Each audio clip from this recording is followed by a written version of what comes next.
കേരള PSCയുടെ പുതിയ നോട്ടിഫിക്കേഷൻ കൂടി വരാനായിട്ട് പോകുന്നുണ്ട്.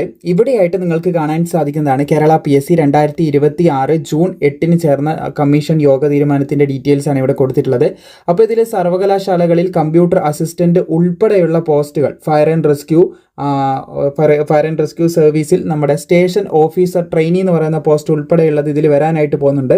ഏകദേശം 29ഓളം കാറ്റഗറിയിലേക്കുള്ള നോട്ടിഫിക്കേഷൻസ് ആണ് ഇതിൽ വിളിക്കാനായിട്ട് പോകുന്നത്. അപ്പോൾ അതിൻ്റെ ഓരോന്നിൻ്റെ ഡീറ്റെയിൽസ് ഇവിടെ കൊടുത്തതായിട്ട് കാണാൻ സാധിക്കും. ഇത് അടുത്ത ഗസ്റ്റഡിൽ നമുക്ക് പ്രതീക്ഷിക്കാനായിട്ട് സാധിക്കുന്നതാണ്. അടുത്ത മാസം തുടക്കത്തിനുള്ളിൽ തന്നെ നമുക്ക് ഈ പുതിയ നോട്ടിഫിക്കേഷൻ വരാനായിട്ട് സാധിക്കും, കാണാനായിട്ട് സാധിക്കുന്നതാണ്. PSCൻ്റെ പ്രൊഫൈൽ വഴി നമുക്ക് അപേക്ഷിക്കാൻ സാധിക്കും. യൂണിഫോം പോസ്റ്റ് ആയിട്ടുള്ള fire and rescue officer, station officer പോസ്റ്റാണ് കേട്ടോ. അത് ഉൾപ്പെടെ വരുന്നുണ്ട്. 29 കാറ്റഗറിയിലേക്കുള്ള 29ഓളം പോസ്റ്റുകളിലേക്കുള്ള നോട്ടിഫിക്കേഷൻ ആയിരിക്കും വിളിക്കാൻ പോകുന്നത്. സോ എന്തായാലും അപേക്ഷ തുടങ്ങുമ്പോൾ കൃത്യമായിട്ട് നിങ്ങൾ അറിയിക്കുന്നതായിരിക്കും. ഇതൊരു ഷോർട്ടായിട്ടുള്ള ഒരു ഇൻഫർമേഷൻ നിങ്ങളിൽ എത്തിച്ചെന്നേ ഉള്ളൂ. ഓൾറെഡി നമ്മളിത് നമ്മുടെ വാട്സപ്പ് ചാനലിലേക്ക് അപ്ഡേറ്റ് ചെയ്തിട്ടുണ്ടായിരുന്നു. പെട്ടെന്ന് അപ്ഡേറ്റ് കിട്ടാൻ വാട്സപ്പ് ചാനലിൽ ജസ്റ്റ് ഒന്ന് ജോയിൻ ചെയ്താൽ മതി. അതിൻ്റെ ലിങ്കും കാര്യങ്ങളൊക്കെ താഴെ ഡിസ്ക്രിപ്ഷനിൽ കൊടുത്തിട്ടുണ്ട്. സോ ഇതുപോലുള്ള അപ്ഡേറ്റ് കൃത്യമായിട്ട് നിങ്ങളിലേക്ക് എത്തിക്കുന്നതായിരിക്കും. താങ്ക്